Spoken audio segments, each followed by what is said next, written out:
Alright, it's the next day. The last video was me working on the coolant issue. I'm still not 100% sure. Of course, I'll know by the time this video gets out or not, but if that's really fixed or not. Like I said, last night I ran it pretty hard and long enough that I think that it should have faulted. So now today I'm going to work on the high flow issue. Hopefully I can figure something out with it. I've been online all morning kind of looking at stuff or whatnot, and the way this skid steer works, or the way these models works, is they have a jumper wire. That's what this plug is. It jumpers, it's supposed to jump from F to G. Yeah, all it is a wire in this plug. It just goes from F to G, and basically that's kind of a safety, I guess, that they built in here, so you don't run high flow on a low flow attachment. Basically, if you forget to take the plug out, then it really don't matter. You're going to burn it up anyway. But this thing has never worked. It's never worked since I got it from that dealer right there in Jackson, Mississippi. And I didn't know it didn't work until I finally got a high flow attachment and realized that what happens is you get a light when you turn your continuous on, you roll your thumb wheel forward, you know, to do your hydraulics, your auxiliary hydraulics, you know. You get your light that says it's in high flow, and then immediately it'll flash a little orange warning light, and then the high flow light doesn't stay on, but your continuous does. So it does run, but it's in a standard flow or low flow, however you want to say it. It just doesn't stay in high flow. And like I said, the dealer hooked up to it yesterday, and they told me that I get a high flow solenoid fault. So I'm going to make sure that connector is jumpered right, because actually before we bought it, I did see that cable was cut. It just was completely cut off, and I said, put me a new cable on there. But at the time I really didn't know, you know, what I was really doing or looking at. So they put all that on, but like I said, I didn't have an attachment to even know if it was working right or not. They said when I bought it, it wasn't right, judging by when the first fault occurred. So but the thing cuts really good, I think, even on low flow. So it's never been that big of an issue, but I want to try to get it right. So what I'm going to do is I'm going to check that real quick, and then I got to raise the canopy on it, get all that raised up and blocked up, and get under there. And I found where the solenoid bank is, and which actually solenoid is for your high flow. So I'm gonna probably just pull that out and check it and ohm out the solenoid.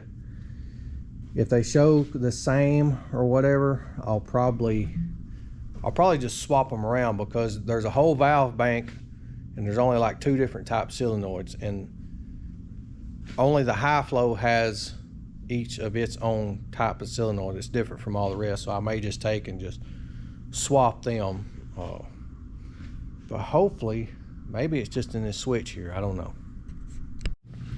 All right, I got the arm raised up, my safety, the little red thing right there. I just raised it all the way up. It'll probably drift down a little. It's fine as long as I got that.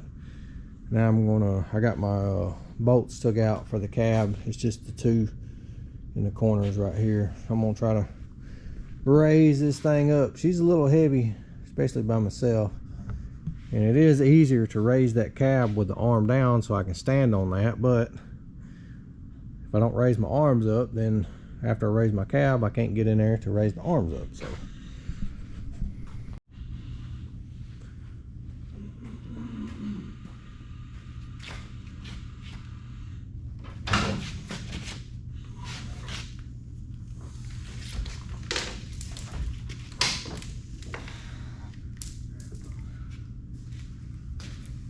Whew. And it does have a latch. Accidentally cut my camera off. It does have a latch right here, and once you get it so high, it'll lock itself in. So the valve bank is all right here. I have to get down in here and oh man, that's gonna be difficult. This is gonna be fun. Okay, I got one of the solenoids out. Can't see down in there. Sometimes what I've seen on like working on other pieces of equipment, industrial type stuff, is these things, the little needle that shuttles back and forth, sometimes they will get stuck and hung up, or the coil burns out. I'm going to take and see if I can put 12 volts on this, see if I can get it to shuttle, and that will check this one. Of course, it really won't tell me nothing about the wires coming to it, but I can at least check to see if this is bad or not. So let me check it real quick. All right, so this is what I got going on. Let me get y'all set up right here. And I'm just taking, hold on a minute.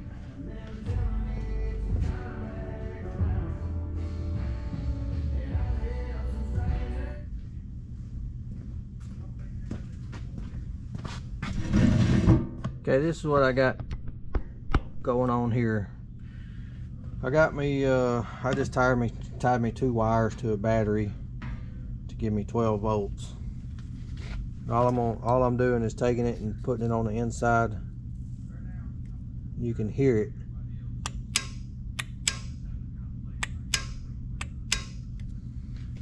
So I'm gonna say the solenoid is working like it's supposed to. So I just have to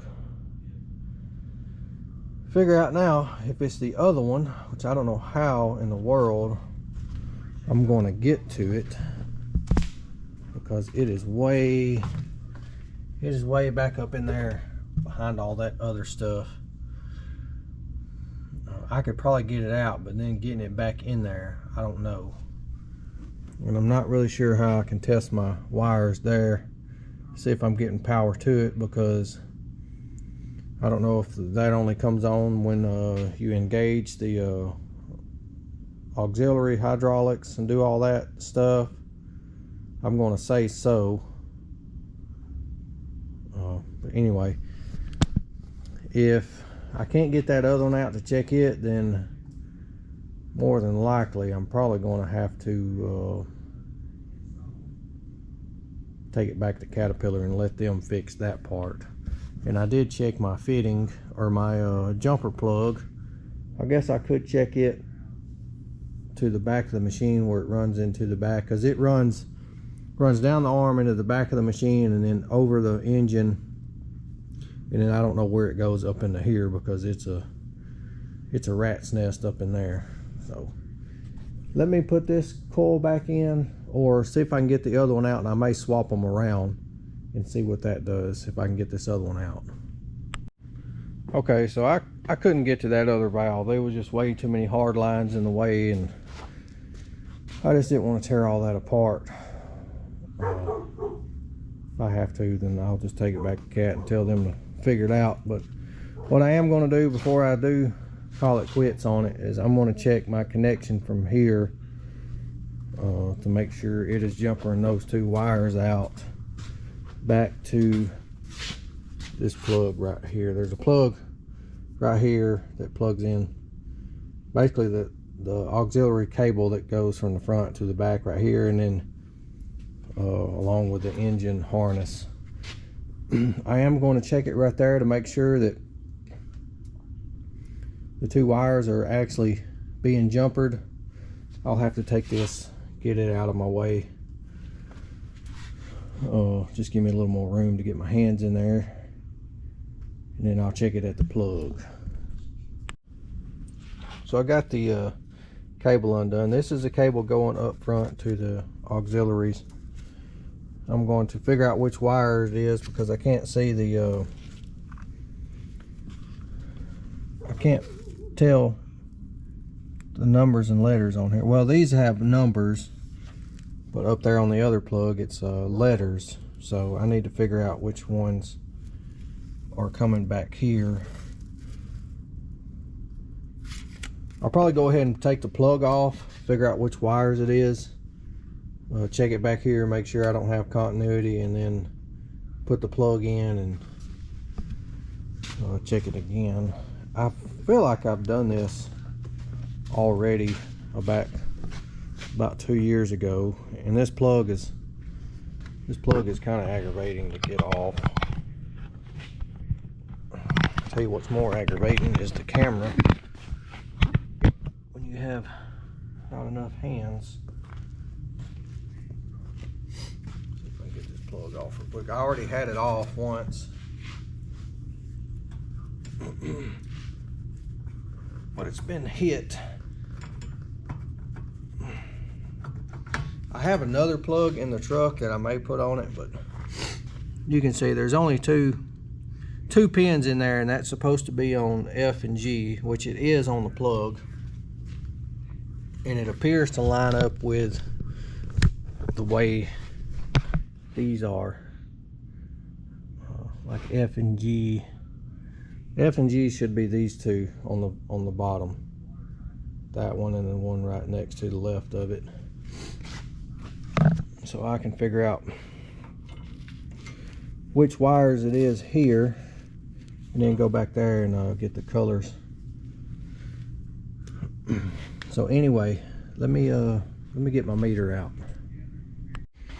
Okay, so this is what I'm having to do. I got my meter hooked up to a long piece of wire, and I've got it laid up here on the pin that I want to check, and I'm just taking the other one back here. Let's see if I can set y'all up right here.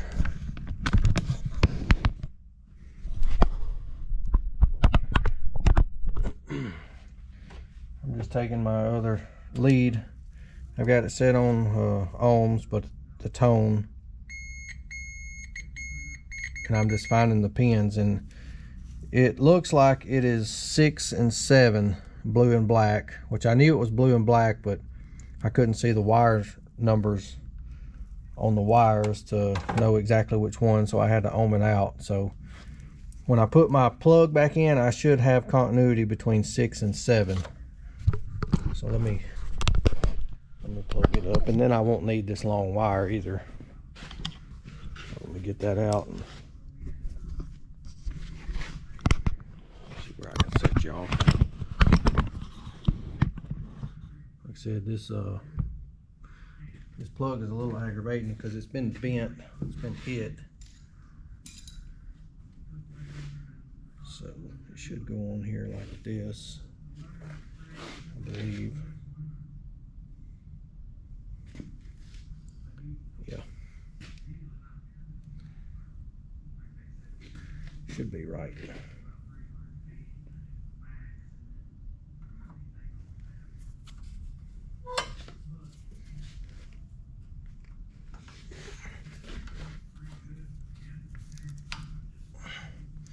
All right, that's on there. Felt like it went in all the way, so let's go back here and ohm this out again.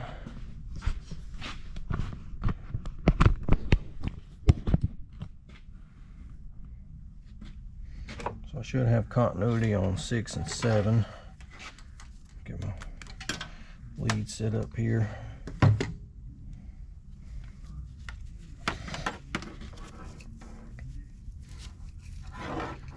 How well y'all can see, I'm trying to, it's gonna be a little hard to do.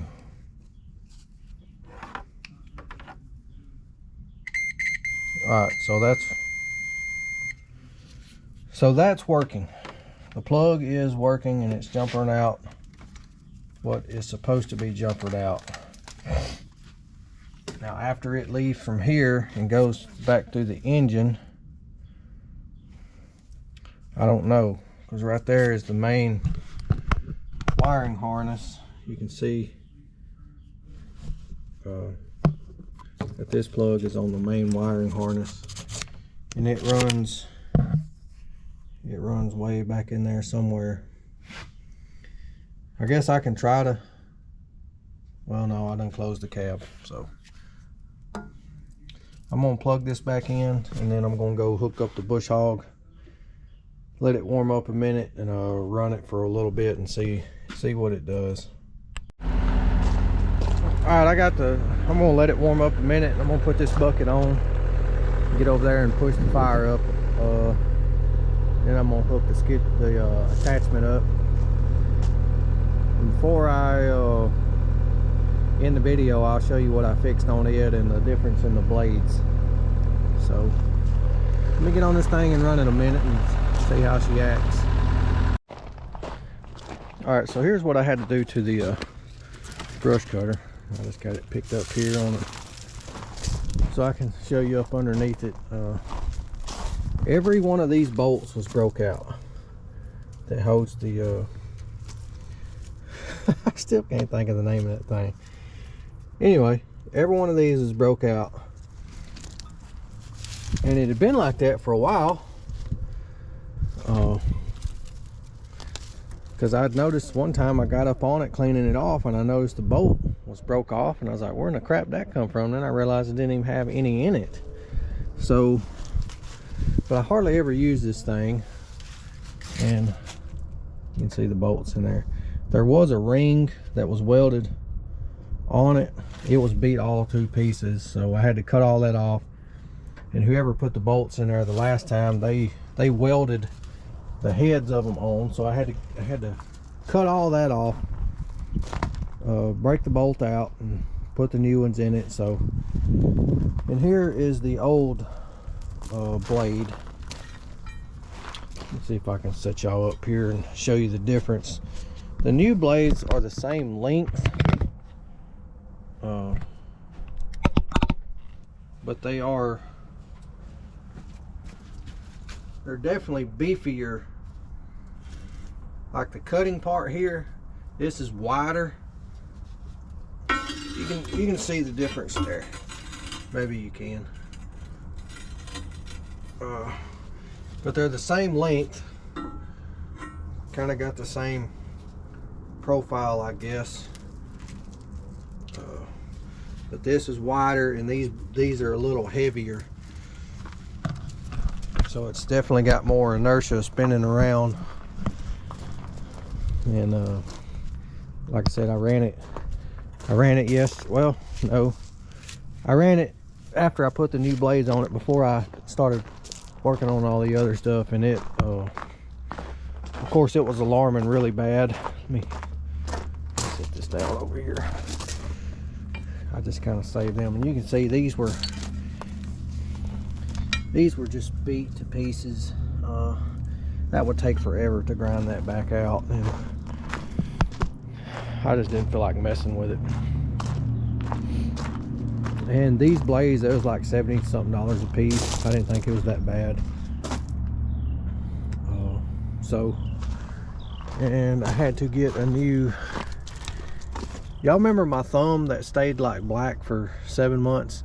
This is where it come from. I was trying to get that off one day, and I hit my thumb with a hammer trying to break that loose. But I finally, because it was leaking right here, there's a flat faced washer or O-ring, whatever you want to call it, gasket that goes right there in between those fittings, and that was leaking. So I just went ahead and fixed that too. But I know why it was leaking now, because whoever put it on there way too tight, and they actually bent the fitting here. So when I finally got it off, I realized, you know, that's why it was leaking. So I didn't get a whole new hose made because I had plenty of length. I just had them cut it off and put that new fitting on, and a new washer or a new O-ring. So I'm gonna hook this thing up, running around the farm just a little bit. I did get out there and push the fire up, and it never alarmed. And I know I know it would have for as long as I ran it and being up and down on those hills and stuff. So I hope, I'll definitely know when I get this thing running in a minute, but I hope the coolant issue, the coolant high temp alarm is fixed. I'll know in a minute if I did any good on the high flow situation. I doubt it. Matter of fact, I'll just show you kind of how that does real quick, and that'll probably be the end of this video. Alright, so I want y'all to kind of watch this screen here. I'm gonna try my best to get you set up so you can see it. I'll just do it one-handed. So you'll see a green light come on and then an orange light or yellow. See, that's the high flow. That's when that green comes on, that means high flow, and then that alarm is whatever reason why it won't stay in high flow. But I can run it. Let me see if I can do it one-handed here.